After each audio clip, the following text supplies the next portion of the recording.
ហើយអ្វីបានជាកម្ពុជាប្តឹងទៅ ICJ ប៉ុន្តែហាក់ដូចជាស្ងាត់នៅពេលដែលប្រទេសកម្ពុជាបានប្តឹងទៅតុលាការអន្តរជាតិ ICJ ដើម្បីស្វែងរកយុត្តិធម៌ឲ្យប្រទេសកម្ពុជារវាងប្រទេសថៃជាមួយនឹងកម្ពុជាយើងមានមនុស្សជាច្រើនបានចោទជាសំណួរសួរថាតើហេតុអ្វីបានដូចជាស្ងាត់ឈឹងមិនឮ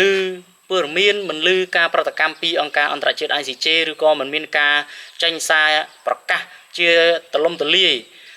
ចេញពីរដ្ឋាភិបាលរបស់កម្ពុជាយើងជាការពិតទៅយើងអាចសង្កេតឃើញថាមានគោលចម្បងជាច្រើនមានហេតុផលជាច្រើនដែលរដ្ឋាភិបាលឬក៏អង្គការអន្តរជាតិ ICJ នោះមានលក្ខណៈស្ងប់ស្ងាត់ទី1នីតិវិធីរបស់ ICJ មានល្បឿនយឺតយើងដឹងហើយថាតុលាការអន្តរជាតិមិនមែនដំណើរការដោយសាលាដំបងនៅក្នុងស្រុកយើងទេអញ្ចឹងការធ្វើការរបស់អន្តរជាតិគឺមានរយៈពេលយូរគេស៊ើបអង្កេតច្បាស់លាស់គេស៊ើបអង្កេតគេរកភស្តុតាងវែងឆ្ងាយគេរកភស្តុតាងដោយច្បាស់សិនបានគេយកមកផ្សព្វផ្សាយយកមកកាត់ក្តីឲ្យយើងចាប់តាំងពីពេលដែលប្រទេសនីមួយៗដាក់ឯកសារបណ្ដឹងទៅ ICJ ត្រូវកំណត់ពេលវេលាស្នើឯកសារពីភាគីប្រមូលភស្តុតាងនិងអញ្ជើញប្រទេសទាំងពីរចូលសវនាការដំណើរការទាំងនេះអាចចំណាយរយៈពេលច្រើនឆ្នាំមុននឹងចេញសេចក្តីសម្រេចអាចយូរជាង10ឆ្នាំទើបចេញសាលក្រមដូច្នេះការមើលទៅស្ងាត់គឺព្រោះតែល្បឿនតុលាការមិនមែនដោយសារតែប្រទេសកម្ពុជាអសកម្មមិនធ្វើកម្មភាពអ្វីទៅកាន់អង្គការអន្តរជាតិ ICJ នោះទេបងប្អូនទាំងអស់គ្នាគួរតែសង្កេតហើយពិចារណាទាំងអស់គ្នាទី2ការជ្រើសរើសយុទ្ធសាស្ត្រស្ងាត់ព័ត៌មានដែលពាក់ព័ន្ធទៅនឹងសំណុំបណ្ដឹងអាចជាគន្លឹះសំខាន់នៅក្នុងការប្រកួតប្រជែងក្នុងរយៈផ្លូវច្បាប់អន្តរជាតិ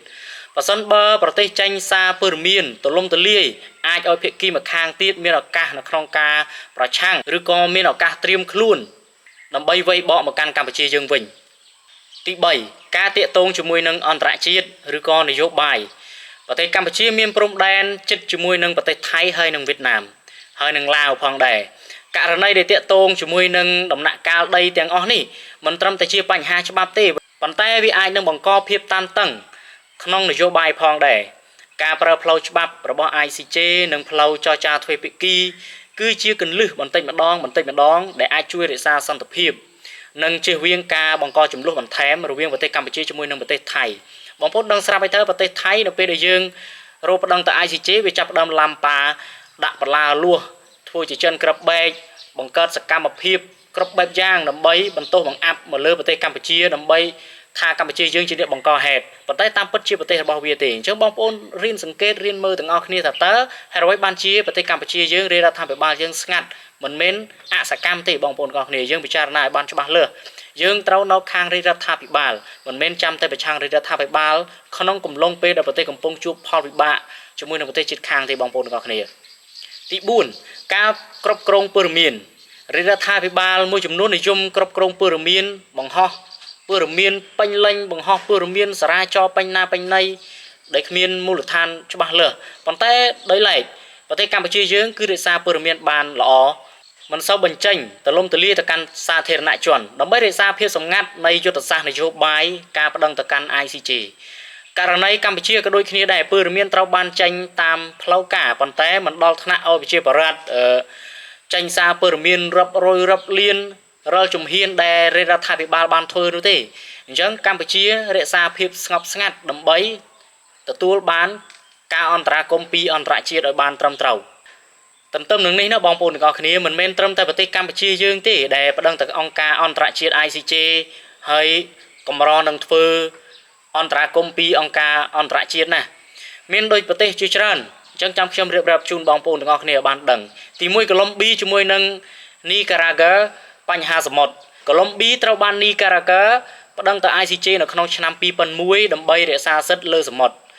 ប៉ុន្តែតុលាការបានផ្ដល់សេចក្តីសម្រេចចុងក្រោយនៅឆ្នាំ2012សរុបទៅរហូតដល់11ឆ្នាំទើបបានដំណោះស្រាយពីអង្គការអន្តរជាតិ ICJ អញ្ចឹងមិនមែនមានតែកម្ពុជាយើងទេទី2បូស្នីជាមួយនឹងសេប៊ីបញ្ហាហូឡូកូសបូស្នីបានដាក់ពាក្យបណ្ដឹងនៅឆ្នាំ1993ស្ដីពីបទអំពើអមនុស្សជាតិតុលាការអន្តរជាតិ ICJ ក៏បានសម្រេចនៅឆ្នាំ2007យើងសរុបរយៈពេលគឺ14ឆ្នាំទី3ប្រទេសកម្ពុជាជាមួយនឹងប្រទេសថៃរវាងប្រាសាទព្រះវិហារ កម្ពុជាប្តឹងសុំឲ្យ ICJ បកស្រាយឡើងវិញអំពីសាលក្រងកាលពីឆ្នាំ1962ដើម្បីឲ្យអន្តរជាតិ ICJ នេះគិតមើលថាតើប្រាសាទរបស់កម្ពុជាប្រាសាទព្រះវិហារជារបស់កម្ពុជាឬរបស់ថៃប៉ុន្តែតុលាការត្រូវបានសម្រេចនៅឆ្នាំ2013អញ្ចឹងយើងប្តឹងនៅ2011តុលាការអន្តរជាតិ ICJ សម្រេចនៅឆ្នាំ2013ដូច្នេះវាចំណាយរយៈពេល2ទៅ3ឆ្នាំទើបអង្គការអន្តរជាតិ ICJ ធ្វើការឲ្យយើងទី4ប្រទេសអូស្ត្រាលីជាមួយនឹងជប៉ុនការនេសាទត្រីទឹកសមុទ្រដោយជប៉ុនមានកម្មវិធីនេសាទត្រីហៅថាការស្រាវជ្រាវវិទ្យាសាស្ត្រហើយអូស្ត្រាលីបានប្តឹងទៅជប៉ុននៅឆ្នាំ2010ប៉ុន្តែតុលាការបានសម្រេចនៅឆ្នាំ2014អស់រយៈពេល4ឆ្នាំទើបតុលាការ ICJ ធ្វើសេចក្តីសម្រេចបានរួចរាល់នេះសបញ្ជាក់ឲ្យឃើញថាករណីកម្ពុជាមិនមែនមានតែមួយទេ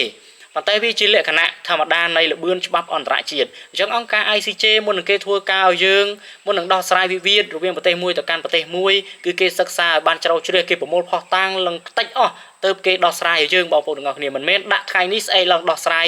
ដោយសាលាដំបងរបស់ប្រទេសនីមួយៗទេបងប្អូនទាំងអស់គ្នាអញ្ចឹងយើងធ្វើការជាមួយនឹងអន្តរជាតិគេត្រូវការពេលវេលាច្បាស់លាស់គេត្រូវការប្រមូលភស្តុតាងច្បាស់លាស់បើមិនច្បាស់ទេគេមិនអាចដោះស្រាយជូនប្រទេសណាមួយបានទេបងប្អូនទាំងអស់គ្នាសរុបទៅការប្តឹងទៅកាន់ ICJ គឺជាផ្លូវច្បាប់ដ៏សំខាន់សម្រាប់ប្រទេសតូចៗដូចជាកម្ពុជារបស់យើងដែលមិនអាចប្រើកម្លាំងយោធាបានបើយើងប្រើកម្លាំងយោធាមិនបានយើងមានតែប្តឹងទៅកាន់ ICJ ទេដើម្បីរកដំណោះស្រាយជូនប្រទេសតូចដូចជាប្រទេសកម្ពុជាយើងដោយឡែកការស្នើទៅកាន់ឬក៏ប្តឹងទៅកាន់ ICJ វាមិនមែនជាដំណើរការលឿនទេព្រោះតើការសាវនាការត្រូវការប្រមូលភស្តុតាងទៅតាមនីតិវិធីដ៏ស្មុគស្មាញស្ងាត់មិនមែនដោយសារតែកម្ពុជាយើងអសកម្មឬក៏បោះបង់ចោលទេប៉ុន្តែវាជាការស្ងប់ស្ងាត់តាមល្បឿននីតិវិធីនិងយុទ្ធសាស្ត្រសន្តិភាពរបស់ប្រទេសកម្ពុជាឬក៏ ICJ ដូច្នេះសង្ឃឹមថាបងប្អូនទាំងអស់គ្នាអត់ធ្មត់និងអត់ត្រឹមជាមួយនឹងចោលឆ្លៀនពៀននេះហើយរងចាំលទ្ធផលអំពីអង្គការអន្តរជាតិ ICJ ទាំងអស់គ្នា